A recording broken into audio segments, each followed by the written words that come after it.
Kanyasulkam first release 1955, ఆ తర్వాత release అయిన సంవత్సరాలు 1983, 86, 93.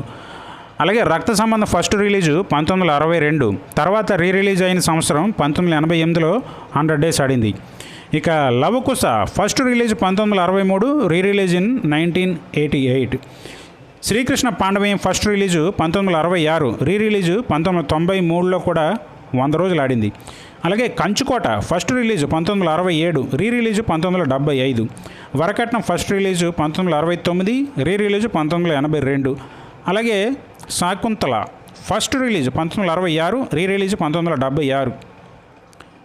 అలాగే Babruvahana first release 1964, release 1976. Daana Veera Soora Karna first release 1975, release 1994. Bobbili Puli 1982 first release అయితే రిలీజ్ 1993.